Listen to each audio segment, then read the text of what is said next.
The GPS tracker under Julia's SUV weighs exactly 2.3 ounces. I know because I read the specifications 3 times before ordering it, the same way I read load calculations before approving a beam. Details matter when you're building something meant to last, or when you're preparing to tear something down.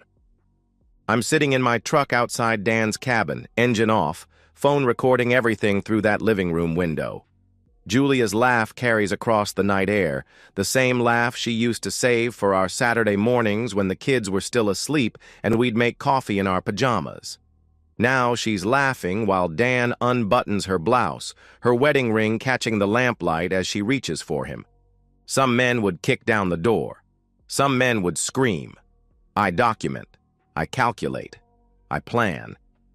The thing about being an engineer is that you learn to see failure before it happens. Hairline cracks in concrete, metal fatigue in steel beams, the slow corrosion that brings down bridges. I should have seen this coming 4 months ago when Julia started taking those extra work trips to Minneapolis. Should have noticed that Dan's late nights at the office perfectly aligned with her travel schedule. But I trusted. That was my miscalculation. I met Julia 14 years ago at a company picnic where she was complaining about her boring marketing job, and I was the guy who designed the parking garage everyone ignored. She said I had quiet confidence, which I later learned was code for doesn't talk much at parties. We married 2 years later in a ceremony where Dan gave the best man's speech about how I was the steadiest guy he knew, steady enough to love Julia through her restless phases. Glen Oak, Illinois. Population 47,000.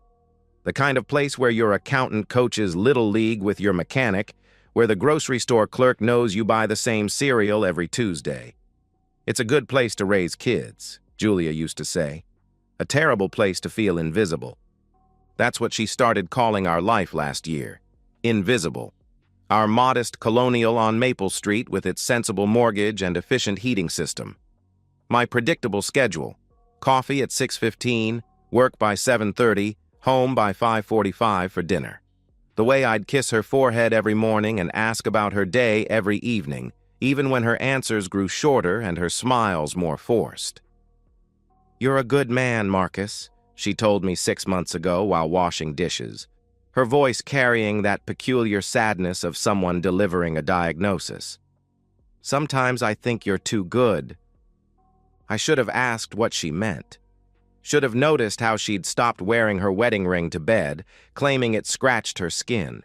Should have questioned why her company suddenly needed so much face-to-face consultation in Minneapolis when they'd done everything by video call for years. Instead, 4 months ago, I started paying attention. Really paying attention, with the methodical focus that made me successful at structural engineering. The way Julia would shower immediately after coming home from client dinners. The way she'd delete text messages while I was in the room. The way she'd started working out more frequently, buying new underwear, caring about her appearance in ways she hadn't since Emma was born. 2 months ago, I installed the GPS tracker. The first few pings came back normal, Minneapolis, just like she said. Then I started seeing the pattern. Every Tuesday and Thursday evening, her SUV would show the same coordinates, 2 hours outside Minneapolis, in a location that led me to county records showing Dan's hunting cabin purchase 8 months ago. A cabin he'd never mentioned, despite being my best friend since college, my best man, the guy who knew Julia got cranky when she didn't eat breakfast, and that I sometimes talked in my sleep about structural calculations. Tonight's ping showed those same coordinates for the 34th time. Julia's SUV parked beside Dan's truck while she told me over the phone that her client dinner was running late, and she probably wouldn't be able to call tomorrow morning. "Don't wait up," she said, and I could hear restaurant noise in the background. Only now I know it was Dan's television, and the clink of silverware was him opening wine while my wife of 14 years told me not to wait up for her. I'm still sitting in my truck, watching them through that window. Julia's fully undressed now, and Dan's hands are in her hair the way mine used to be on Sunday mornings. They look comfortable together, practiced. This isn't their first time here. It's their 68th time if my tracking data is accurate. My phone has 43 minutes of high-definition footage, enough to document their betrayal with the thoroughness Julia always mocked me for. "Do you have to analyze everything to death?" she'd ask when I'd research restaurants before making dinner reservations, or when I'd read product reviews for 20 minutes before buying dish soap. "Yes, Julia, I do have to analyze everything, because analysis prevents failure, and right now, failure isn't an option." I start the truck and drive home through empty streets, past the elementary school where our kids learn their multiplication tables, past the grocery store where Julia and I used to shop together on Saturday mornings, past all the ordinary places that make up an ordinary life I thought we were building together. The house is dark when I pull into our driveway. 10-year-old Liam's nightlight glows from his bedroom window, and 12-year-old Emma's gymnastics medal catches the streetlight on her sill. They're sleeping peacefully while their mother betrays everything we built. Inside, I upload the footage to a secure folder, then sit at our kitchen table with a legal pad. Engineers don't just identify structural failures, we design solutions. And Julia was wrong about one thing. Good men don't always finish last. Sometimes they finish everything. 8 weeks of living a lie feels exactly like what I imagine structural fatigue must feel for a building, imperceptible stress accumulating until something catastrophic snaps. Every morning I make coffee for a woman who's destroying our marriage. Every evening I help our kids with homework while their mother texts her lover from the couch beside me. "How was your day?" I ask Julia each night at dinner, the same question I've asked for 14 years. She tells me about difficult clients and demanding deadlines, about the Minneapolis project requiring so much personal attention. She's gotten better at lying, adding specific details about hotels and meeting rooms and conference calls. If I didn't have 2 months of GPS data and 43 minutes of video showing her half-naked in Dan's arms, I might even believe her. "Dad, you're burning the chicken," Emma says, and I realize I've been standing at the stove, spatula in hand, watching my wife lie to our children about her evening phone call to review tomorrow's presentation. The burned chicken smells like failure, like the acrid smoke of something organic turning to ash. "Sorry, kiddo." I flip the breast meat, now charred black on one side. "Guess I was thinking about work." Julia glances up from her phone. "Everything okay with the Harrison Overpass project?" The Harrison Overpass project finished 3 months ago. She doesn't remember because she wasn't listening when I told her about the completion ceremony, just like she wasn't listening when I mentioned my concern about stress fractures in the support beams, or when I explained how we'd reinforced the foundation with additional steel. "Fine," I tell her. "Just some calculations I need to double-check." That night, after Julia falls asleep, I sit in my basement office reviewing the evidence I've collected. The GPS tracking data shows a precise pattern. Every Tuesday and Thursday evening for 4 months, her SUV has pinged at Dan's cabin. 34 documented visits, each lasting between 4 and 6 hours. The phone records I subpoenaed through our shared account reveal texts deleted from her phone but still archived on the server. Messages that would make our marriage counselor blush and our children need therapy. "Can't wait to see you tonight. Em thinks I'm reviewing contracts. Your hands are all I think about during these boring meetings. He made pancakes this morning and asked if I was happy.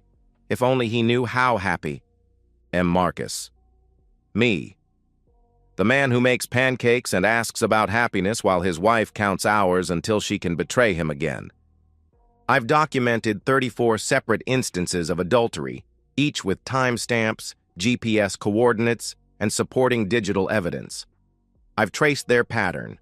Julia schedules client meetings in Minneapolis, drives to Dan's cabin instead, spends 4 to 6 hours there, then drives to Minneapolis to establish a digital trail before returning home. She's been using our joint American Express to pay for hotels she never sleeps in, meals she never eats, creating receipts that support her fiction. Dan's been equally methodical. His construction company, which I helped him get started with engineering consultation, always shows him working late on the same nights Julia visits. But his company's job site GPS tracking shows his truck parked at his cabin during these supposed overtime hours. They've built their affair like we used to build our friendship, on shared deception and careful planning. The marriage I thought we were building was never real. Just Julia complaining about my predictability while f***ing my best friend twice a week for 4 months. Dan giving speeches about my steadiness while planning to destroy it. They've been constructing this betrayal with the same precision I use for load-bearing calculations. But here's what they don't understand about structural engineering. Before you demolish a building, you have to understand exactly how it was constructed. You have to identify every support beam, every stress point, every dependency that keeps the whole thing standing. Only then can you bring it down completely. I've spent 8 weeks mapping the architecture of their deception, and now I understand its blueprint perfectly. Julia's career depends on her reputation for ethical consulting and family values, the personal brand she's cultivated through LinkedIn posts about work-life balance and company blog entries about maintaining integrity in client relationships. Dan's construction business thrives on personal relationships in our small town, on being the guy everyone trusts to show up on time and deliver what he promises. They've built their affair on the foundation of the very reputations that would crumble if anyone knew the truth. My phone buzzes with a text from Julia. "Client dinner running late. Don't wait up. Love you." The GPS tracker shows her SUV at Dan's cabin, where she's been for 2 hours, where she's telling Dan she loves him while texting me the same lie she's told 33 times before. I open my laptop and begin typing the first email that will demolish everything they've built.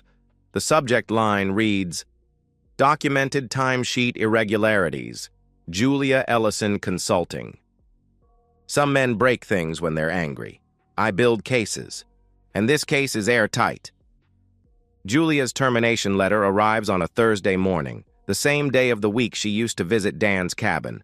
I'm drinking coffee at our kitchen table, same routine, 6:15 a.m. sharp, when she opens the certified mail with shaking hands, her face going pale as she reads about documented misuse of company resources, fraudulent expense reporting, and conduct inconsistent with our corporate values.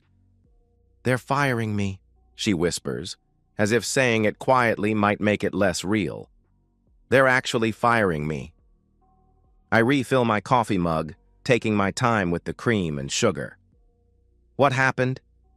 She looks up at me with something approaching panic. "Someone sent them documentation of my travel patterns, GPS records, hotel receipts, proof that I wasn't where I said I was during client trips." Her voice rises. "Who would do something like that?" The answer is sitting across from her, eating toast and pretending to read the morning news on his tablet. But she doesn't suspect me yet. In 14 years of marriage, Julia has never seen me as capable of strategic thinking beyond choosing which restaurant to try for date night. "Maybe it was a routine audit," I suggest. "Companies do that sometimes." "No." She's studying the letter again, looking for clues. "This is personal. Someone specifically tracked my movements, cross-referenced them with my expense reports, identified every discrepancy." She pauses. "This is the kind of detailed analysis you'd do for a structural engineering project." I meet her eyes over my coffee mug. Sounds like whoever did it was very thorough. The irony isn't lost on me. Julia always complained about my thoroughness. Now she's experiencing exactly how thorough I can be when I put my mind to something important. Her phone rings, Dan's ringtone, though she's changed his contact name to Work Emergency. She answers with the careful tone of someone trying to sound professional while her world collapses.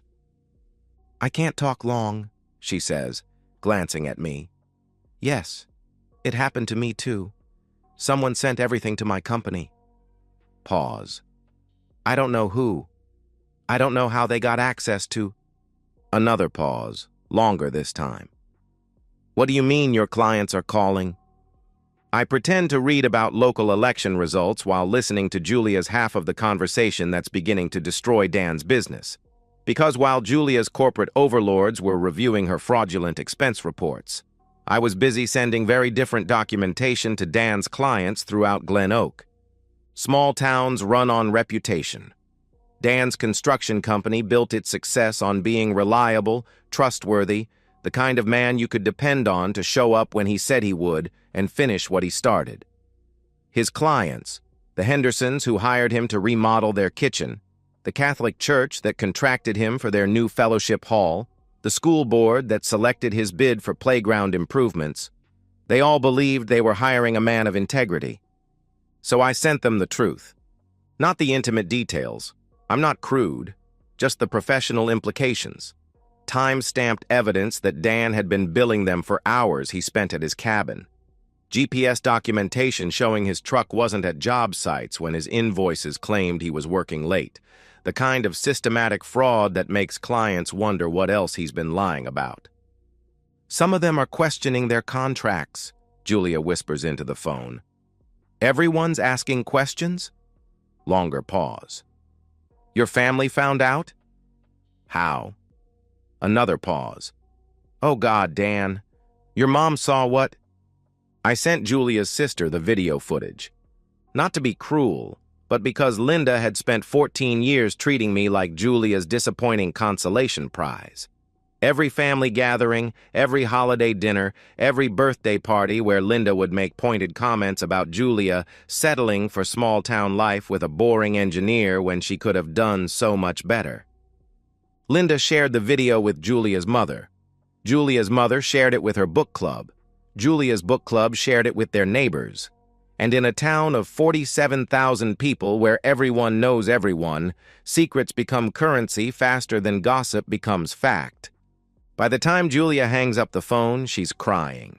Real tears, the kind she used to shed when we fought about money or parenting decisions back when our marriage had problems worth crying over. Someone is destroying our lives, she says. Systematically, professionally, like they planned this. She's not wrong. I have been planning this, with the same attention to detail I brought to every structural engineering project that kept bridges standing and buildings safe. The difference is that instead of preventing failure, I'm engineering it. Who would want to hurt you and Dan?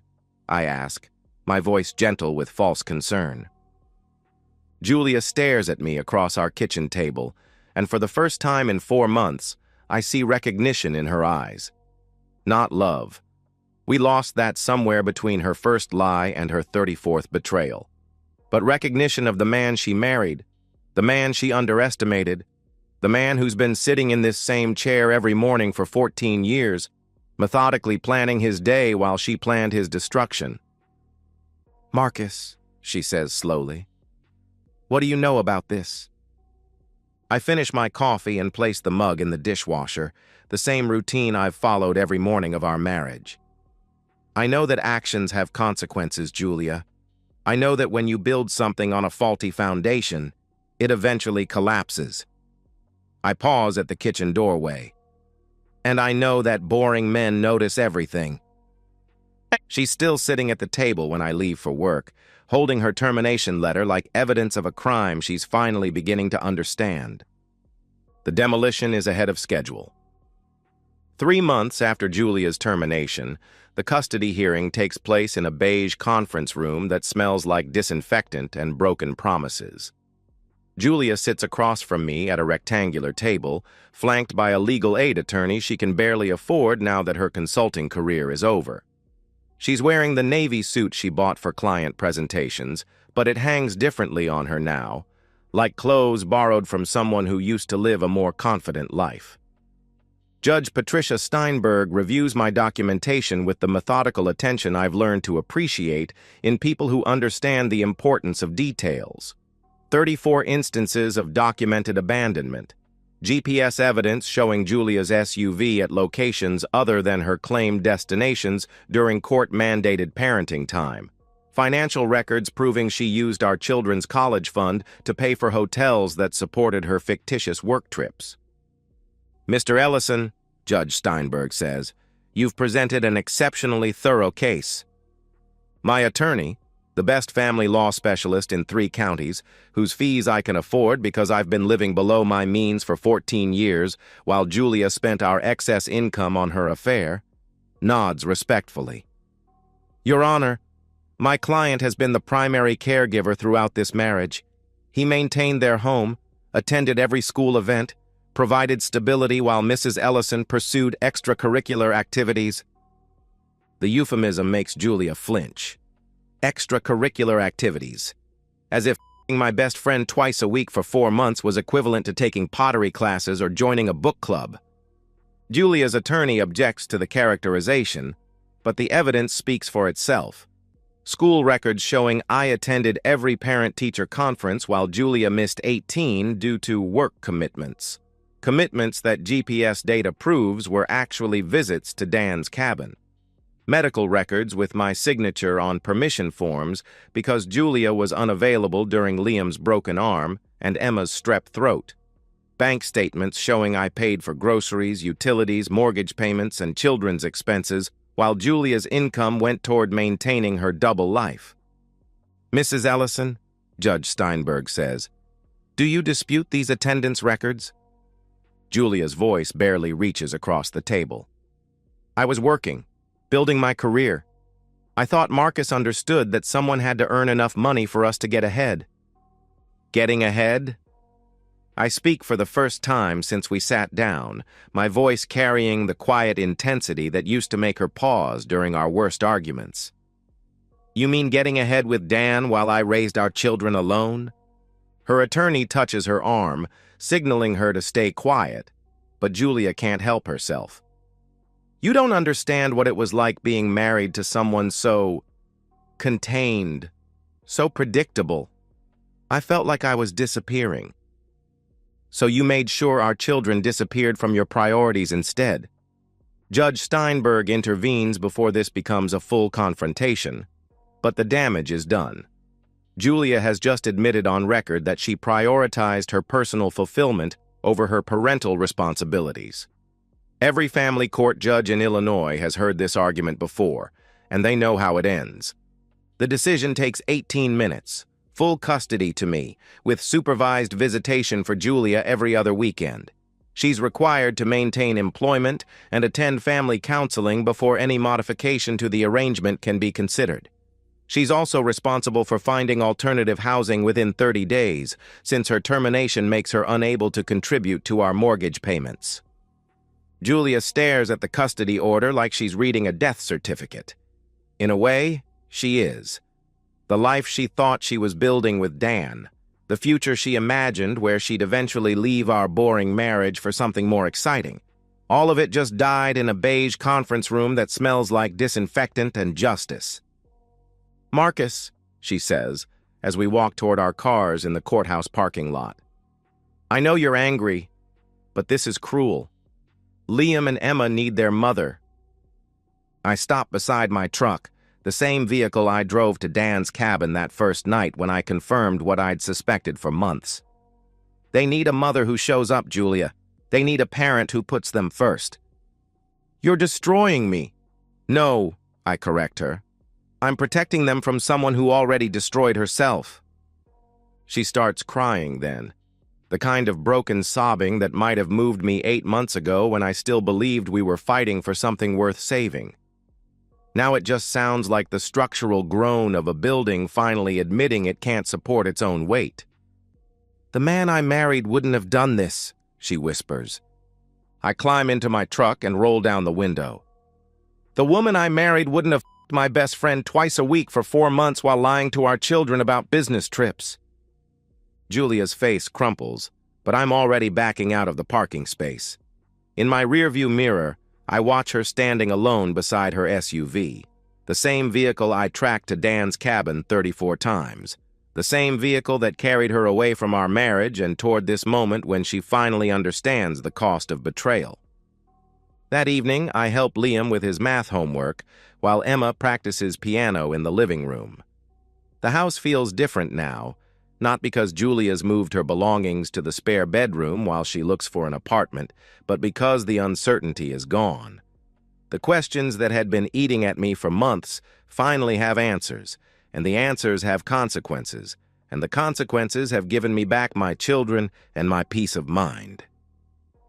"Dad," Liam says, looking up from his worksheet, "is Mom okay? She's been crying a lot." I set down his pencil and meet his 10-year-old eyes, which are still innocent enough to believe that mothers don't lie and fathers always know what to do when the world stops making sense. "Sometimes people make choices that hurt themselves and the people they love," I tell him. "When that happens, the people who weren't making those choices have to decide what comes next." "What comes next for us?" Emma stops playing piano and turns around on the bench, waiting for my answer. Both my children staring at me with the kind of trust Julia used to claim I didn't deserve. The kind of trust that makes a man worthy of the faith placed in him. "We keep being a family," I tell them. "Just a smaller one, but stronger. Definitely stronger." 9 months after the custody hearing, I'm sitting in the same kitchen where Julia used to complain about our boring life, reading Emma's report card while Liam builds a Lego bridge at the table beside me. Both kids are thriving in ways that surprise their teachers. Emma's grades have improved dramatically, and Liam hasn't had a behavioral incident since Julia moved out. Children are more perceptive than adults give them credit for. They knew something was wrong in our house long before I installed the GPS tracker. They felt the tension in our silence, the falseness in Julia's affection when she'd returned from her business trips with guilt-motivated hugs and expensive presents we couldn't afford. Now our routines have the stability they were always meant to have. Breakfast at 7:15, school drop-off at 8:30, homework at 4, dinner at 6, bedtime stories that don't get interrupted by urgent work calls from lovers pretending to be colleagues. The predictability Julia found so suffocating has become the foundation that lets our children sleep peacefully.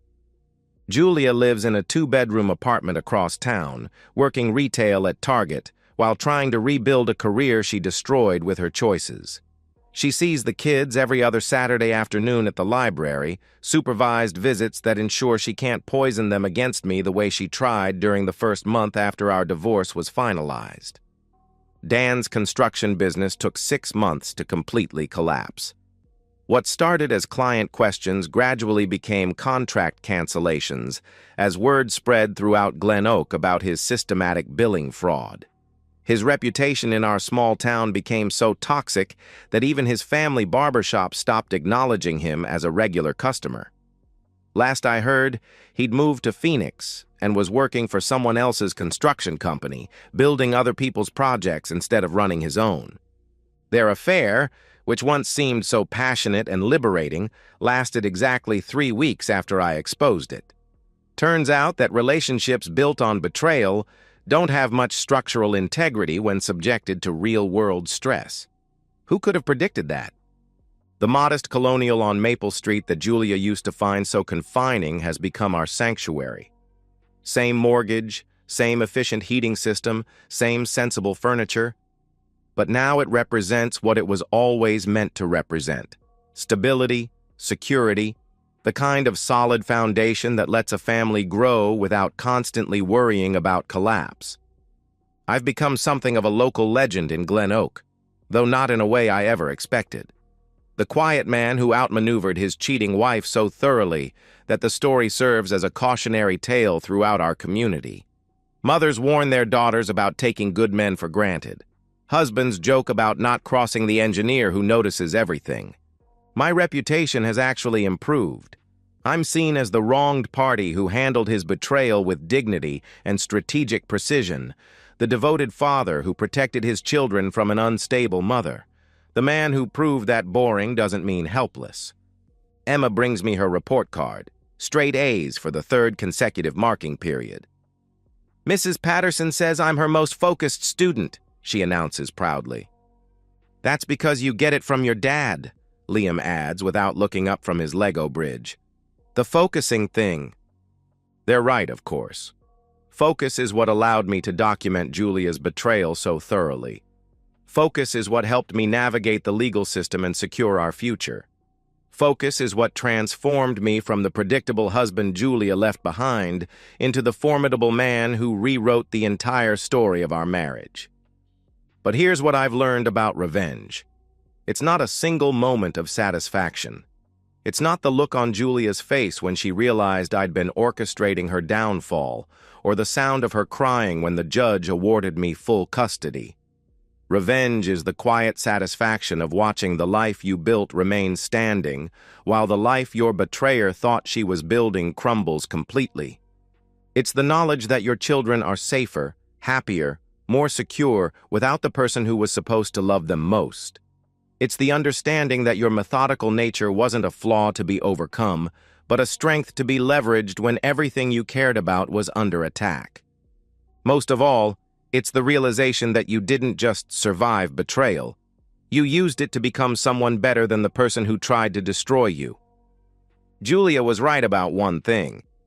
I am predictable, predictably thorough, predictably strategic, predictably unwilling to let anyone harm my children or destroy what we've built together. She thought she knew who I was because she'd been married to me for 14 years. But she was wrong about the most important thing. She never understood that boring men don't miss when it matters. And this mattered more than anything. And so, we've reached the end of today's story. Was it what you expected, or did it take a twist you didn't see coming? I'm curious to hear your thoughts. Share them in the comments below, and let's get a conversation going. If this story kept you hooked, make sure to hit that like button. And if you're new here or just haven't subscribed yet, now's the perfect time to join our community. I bring you fresh, captivating stories every day, so click that subscribe button and turn on notifications so you never miss out. Thanks for watching, and I'll see you in the next one.